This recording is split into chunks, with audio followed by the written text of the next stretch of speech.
mga dayo, diba? Padami ng padami yung ating pa-order na itong food pack natin mga day. Pauso ko itong mga dayo, diba? Maganda. Para ala Jollibee mga dayo. Creamer spaghetti yan mga dayo, diba?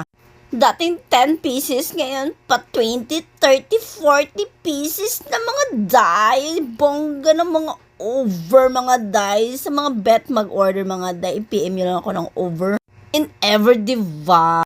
At super thank you ako sa mga nag-feedback sa mga luto ko mga day. Sena do mga day, rappers do mga day. Hindi ko paniwala na dumadami pala at siya nagugustuhan nila ang aking mga luto mga day. Yung hindi pa ako nalalasing mga day, pero ganito na lang ang aking boss mga day. Lalo pa siguro pag nalasing ako mga day, ay hindi ko na alam mga day. At yung pala mga day, ang bet ko lang sa mga aking mga luto mga day, yung magustuhan ng mga bawat kain or eksena at taste nila mga dae, mabet nila ng over. Hindi ako inisip ng mga makatubo ako ng over. Basta ang gusto ko lang, balik-balik ka ng aking luto. Diba? Bongga na naman sila.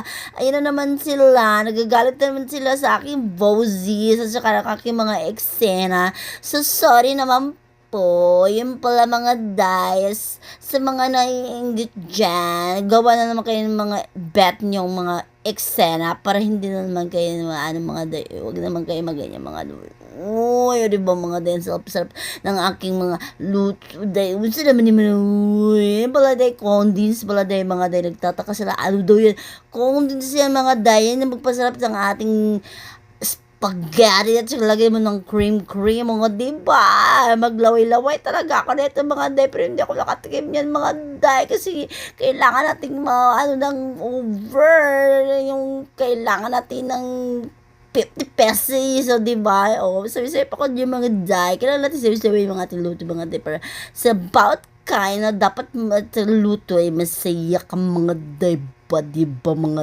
day, nalolokan ako day.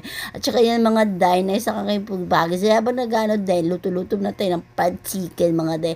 Munti ka na akong malate mga day dyan. Kasi 11 mga day, hindi pa ako natapos. Bongga. Kasi ang dami ko na may eksena. Nagtatimax pa ako. Ang dami kong mga negosyo. Nagpunta na pa ako doon sa PC. Hindi ko na alam anong gagawin ko mga day. So pagkatapos yung mga day, pagkagabi mga day, nag-deliver ako sa dito sa magandang babae na to kung hindi dahil sa aking asawa mga day o diba makaasawa hindi ko mapunta ng aking mga orders so yun pala ngiting tagumpay na naman